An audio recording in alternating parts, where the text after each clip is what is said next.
The night is dark and full of horrors. Let me whisper this story to you. In Singapore, on a morning like any other, two boys set off to school and they never arrived.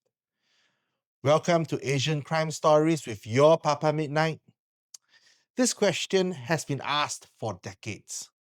What exactly happened to the boys? And what are the mysterious circumstances to their disappearance? Let us now go back to that fateful day. This, my friends, is the story of the McDonald's boys, the disappearance of To Hong Huat and Kei Chin An.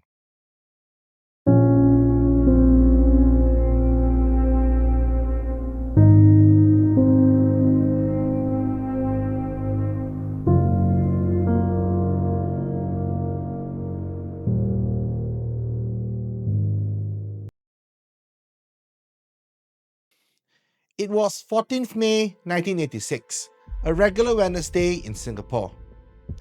The morning rush was familiar, bustles rumbling, children heading to school.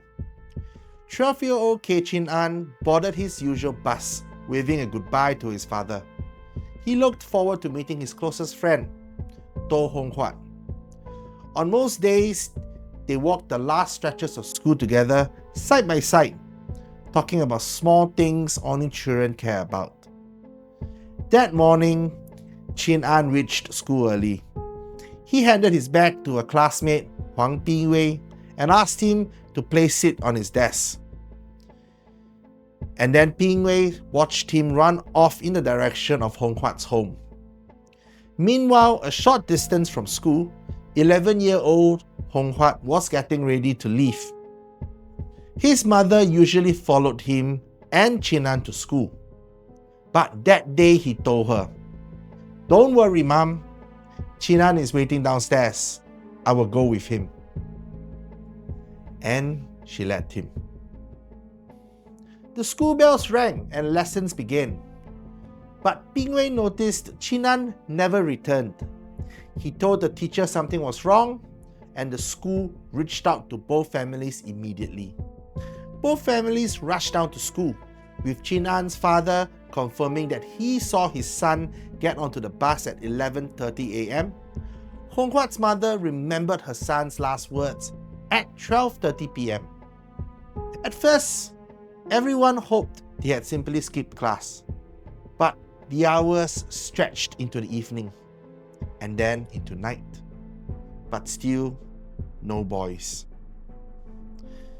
By evening, one of Singapore's largest search operations was underway. Over 100 police officers swept nearby estates, parks, alleyways, public toilets, and school grounds. The search widened over days. Drains, reservoirs, forested areas, and even nearby islands. Every scenario was examined: accident, misadventure, abduction, revenge. Flyers with the boys' faces covered the island. TV and radio appealed for information. Then McDonald's Singapore put up a Singapore dollar $100,000 reward, roughly Singapore dollar $200,000 today. Their faces appeared on tray mats, posters, and counters across the nation.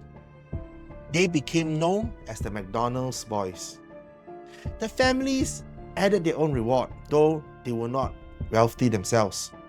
It grew from $1,000 to $5,000 and finally $20,000. Unfortunately, no one ever claimed it. This is where the facts stop and the questions begin. There are three main theories that have been discussed multiple times in forums, television interviews, and on newspaper articles. Let us start with the one that haunted the public and end with the one which investigators kept returning to.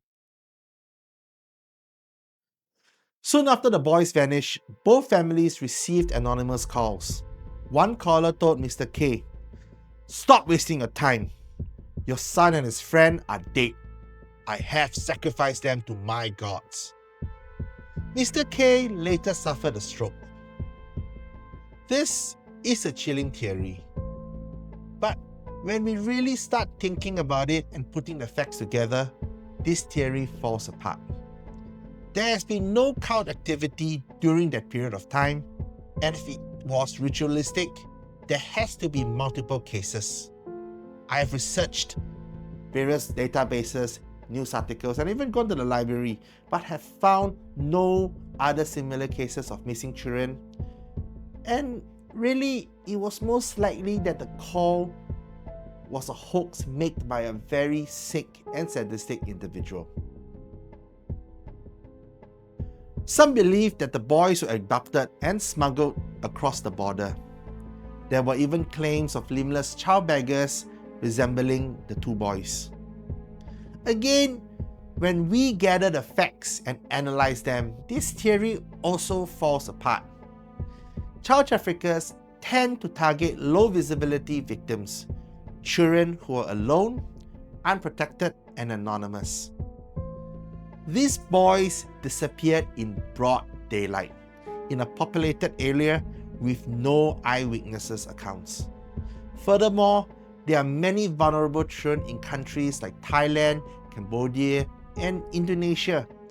It doesn't make sense for child traffickers to target children from Singapore. This theory emerged from tensions inside Huat's own home. His parents were locked in a bitter divorce, fueled by money disputes.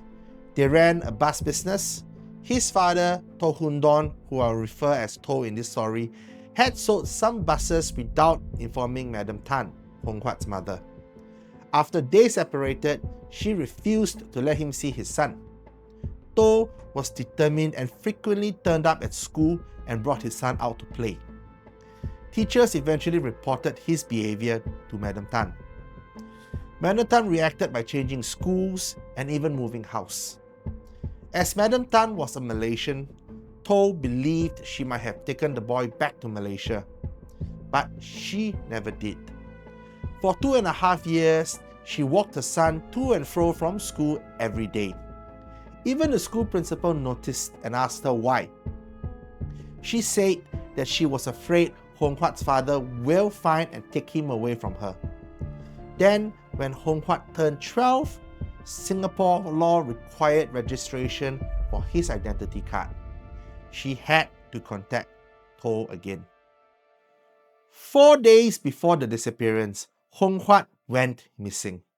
Late that night, To returned with him at the door, claiming he brought his son out for a seafood dinner. Investigators uncovered a deeper twist when they dig deep on this family. Huat was not Madam Tan's biological son. He was the son of an affair between To and a woman named Samsu, but he was raised by Madam Tan. Months before the disappearance, To approached Samsu. He asked if she wanted Huat back.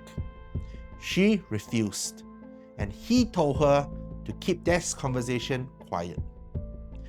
The police interrogated To. He stayed calm, controlled, and never slipped. With no body, no confession, and no witness, they could not hold him. Madam Tan never stopped pressing To. She confronted To reportedly, she begged him for answers, and she even demanded that he take an oath before the gods to swear he had no part in his son's disappearance. He agreed to meet her at the temple to make that oath. On that day, he never turned up. From an investigative standpoint, the motive, the means, and timing aligns strongly here. In majority of child abduction cases, they tend to be perpetrated by someone close to the children, and Chin Han, simply walking with his friend, may have been collateral damage. This is the theory investigators return to because it remains the most logically cohesive possibility. However, there is a counterweight to this theory. If this was a child or family abduction, then where are the boys now? 39 years have passed. If they were still alive, they would be men in their late 40s. There is no reason for them to not contact their families. They never surfaced. They never made contact with their families, not once. And that forces a brutal question. Were they gone from the very beginning? There truly could have been foul play by Toh. Chinan's father died still searching. Time kept moving. People who once knew the boys grew old and then passed on. His mother kept his uniform untouched. Huat's mother continued her search. She crossed borders, knocked on doors, and prayed in temples. She never stopped trying to find her son. In 1993, after 7 years, the boys were legally declared dead. But their mothers never accepted that conclusion. The case remains open.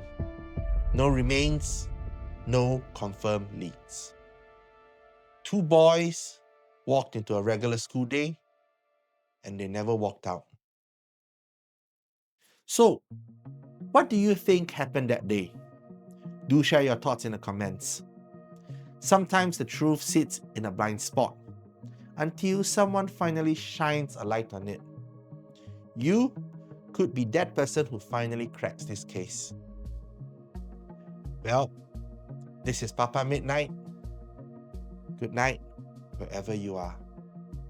我佫袂逐项敢真正把握着，即囡仔时活着生个活着即外口的地方也有可能，无我也有可能啊。我当然是爱希望啦，也毋就希望会准。就是我讲你人会错，也是毋得有淡薄希望，甲淡薄无希望。爱问错，袂讲是阮定着确定杀着即两个，我是演到我后背，我真爱你。